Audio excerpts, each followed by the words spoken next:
মানে তার সুবিধা মানে মূল বক্তব্য। Thank you.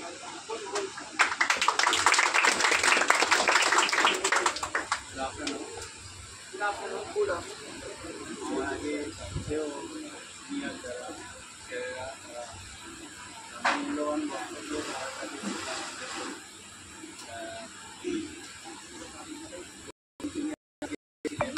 আমাদেরকে স্বপ্নের কথা বলেছে। আমি জাস্ট একটু লিস্ট করে দিতে চাইছি আর কি, নতুন করে কিছু বলবো না। প্রথম আমাদের দেশ যিনি স্বপ্নের কথা বলেছেন, স্বপ্ন মানে যে আমরা যে স্বপ্ন ঘুমিয়ে ঘুমিয়ে দেখি সে স্বপ্ন ঠিক নয়। মানে অ্যাকচুয়ালি এই দাদার কথাও যদি আমি জীবনের কথা যদি ঘুরে বলি, মানে টার্গেট বা লক্ষ্য, প্রত্যেকের জীবনের কিন্তু একটা লক্ষ্য থাকা অবশ্যই উচিত, ঠিক আছে? তো লক্ষ্য নিয়ে এগোলেন তবে কিন্তু যে গন্তব্যস্থলে পৌঁছানো যাবে। কেউ যদি 100-তে 100 নাম্বার পাওয়ার আশা নিয়ে সে যদি প্রিপারেশান নেয়, সে কিন্তু 100-তে 100 না পেলেও 90 পাবে বা তার থেকে 1-2 কম পাবে, 1-2 বেশি পাবে। কিন্তু টার্গেট একটা সকলে থাকতে হবে। কেউ টার্গেট আছে আমি ইঞ্জিনিয়ার হব, সেইভাবে যদি এগোতে তবেই এগোতে স্বপ্ন দেখতে ওই রকম স্বপ্ন এবং পথ পরিশ্রম করে যেতে হবে। হ্যাঁ, অলস হলে পড়াশোনা করতে গেলে পরিশ্রম করতে হবে। কোনো মানে কিছু হাত টাইম যে একটা কথা বললেন যে সময় নিয়ে বলছি, এটাকে সবভাবে কাজে লাগাতে হবে। একটা সেকেন্ড যদি আমাদের পেছন থেকে চলে যায়, আমরা সেই একটা সেকেন্ড জীবনে পাবো কি যে সেকেন্ডটা, যে সময়টা আমাদের, যে মুহূর্তটা আমাদের জীবন থেকে চলে যাচ্ছে, অতিবাহিত হয়ে যাচ্ছে, সেই সময়টা কিন্তু আমরা জীবনে আর পাবো না। আমরা খুশি করে বার্থডে মানাই, কিন্তু সেই বার্থডে হচ্ছে খুশি, আমরা খুশি পালন করছি, কিন্তু অ্যাকচুয়ালি আমরা মৃত্যুর দিকে এগিয়ে যাচ্ছি। তো সময়ের ব্যবহারটা সঠিকভাবে করতে হবে, সময় অপচয় করা একদম যাবে না। সময়টাকে সঠিক কাজে ব্যবহার করতে হবে। সঠিক, তুমি এখন স্টুডেন্ট আছো, তোমার কাজ হচ্ছে পড়াশোনা করা, সময়টাকে সঠিক কাজে ব্যবহার করতে হবে। আর কঠোর পরিশ্রম করতে হবে, স্বপ্ন আশা রাখতে হবে। আর আমি আরেকটু কিছু কথা বলবো যে আমি অ্যাকচুয়ালি টেকনিক্যাল স্টুডেন্ট। আমি জেনারেল লাইনে পড়তে টেকনিক্যাল লাইনে ঢুকে গেছিলাম, করে তারপরে আগে দিয়ে গেছি। আমি ড্রয়িং ডিজাইনের কাজ করি, তার সাথে সাথে আমি কম্পিউটার টিচার্স ট্রেনিং করেছিলাম 2008-এ কম্পিউটার টিচার্স ট্রেনিং করার পরে আমি এবারে আমার ইঞ্জিনিয়ারিং লাইন আমি ডিজাইন শিখেছিলাম, অটোক্যাড, কম্পিউটার এডেড ডিজাইন সফটওয়্যারের মধ্যে। তো সেই ডিজাইন শিখে আমি ক্যাডও শেখাতাম স্টুডেন্টদের, ইঞ্জিনিয়ারিং স্টুডেন্ট যারা তাদেরকে ক্যাড শেখাতাম। তো মানে আমি সময়টাকে যাতে নষ্ট না হয়, আমি অবসর সময়ে আমি একটু টিচিং, আমার খুব ভালো লাগে টিচিং করতে। তো আমি এটা করতাম। তার সাথে সাথে আমাদের পাড়াতে একটা ইয়ে ছিল, স্বেচ্ছাসেবী সংগঠন, সেখানে আমি 2 বছর কম্পিউটার ফ্রি সার্ভিস দিয়ে এসেছি, টিচিং করে এসেছি।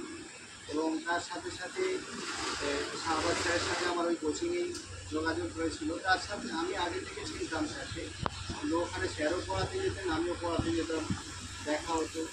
তো স্যারের ইচ্ছা ছিল যে স্টুডেন্টগুলো কম্পিউটার, এবং যেহেতু একটা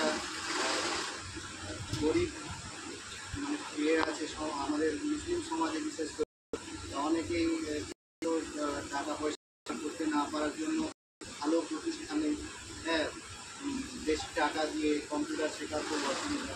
সেই জন্য আমরা দুজনে একটু আলোচনা করে আমিও রাজি হলাম যে স্যার ঠিক আছে, আপনার স্টুডেন্টগুলো তাহলে আমি যাবো, আমি পড়াবো। তো সেইভাবে শুরু হয়। শুরু হওয়ার পরে এটাও ইচ্ছা হলো কি আমরা সার্টিফিকেট দেবো, দেওয়ার জন্য রেজিস্ট্রেশন করতে হবে। আমরা রেজিস্ট্রেশন করে ফেলেছি, আলহামদুলিল্লাহ। আমরা আর সবাই সার্টিফিকেটও পেয়ে গেছি, সবারই খুশি লাগছে। এটা আমরা এমপ্লয়মেন্ট এক্সচেঞ্জে আমরা নথিভুক্ত করতে পারবো। এটা আমরা শো করালে চাকরির ক্ষেত্রে আমাদের অনেক সুবিধা হবে, ঠিক আছে? এর বেসিক যে ফান্ডামেন্টাল কম্পিউটার ফান্ডামেন্টালের আমরা বেসিক জিনিসটা সমস্ত শিখে গেছি। এরপরে আমরা আরও অন্যান্য সফটওয়্যার অ্যাপ্লিকেশান সব শিখতে পারবো। হচ্ছে এআই এর যুগ, দ্বারা বলছিলেন আর্টিফিশিয়াল ইন্টেলিজেন্স, আমাদের আগেও বলেছিলাম যে এখন এত এগিয়ে গেছে পৃথিবী, এখন অনলাইন পুরোটাই অনলাইন সিস্টেমে চলে গেছে। তোমরা নিজেরাই অনেক কিছু অনলাইনে করো, তোমরা জানো, এবং অনলাইন ছাড়া বেঁচে থাকা দায় হয়ে যাবে। মানে ঠিক আছে, দেখতে পাচ্ছি তোমার আর্টিফিশিয়াল ইন্টেলিজেন্স তোমাদের আমি একটু বুঝিয়েছিলাম, ঠিক আছে, চ্যাট জিপিটি এগুলো বুঝিয়েছিলাম, একটু দেখিয়েছিলাম তোমাদেরকে। তো কীভাবে পৃথিবী এগিয়ে যাচ্ছে, আর এই এআই এর যুগে আমরা যদি কম্পিউটার না জানি কোনো চাকরি তো হবেই না, ঠিক আছে, কোনো চাকরি হবেই না।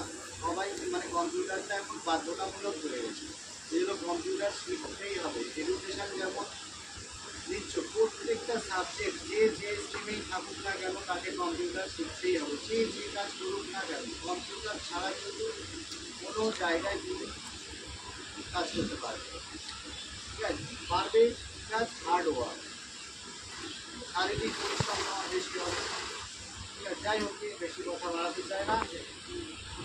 তো আমি এই প্ল্যাটফর্মে আসার এই যে আমাকে শাহবাজ শরীফ শুরু করে দিয়েছে, আমি হয়তো এত স্টুডেন্টকে আমি হয়তো পড়াতে আমার সুযোগ হতো না। আমি এই প্ল্যাটফর্মে আসতে পেরেছি শুধুমাত্র শাহবাজ স্যারের কারণে।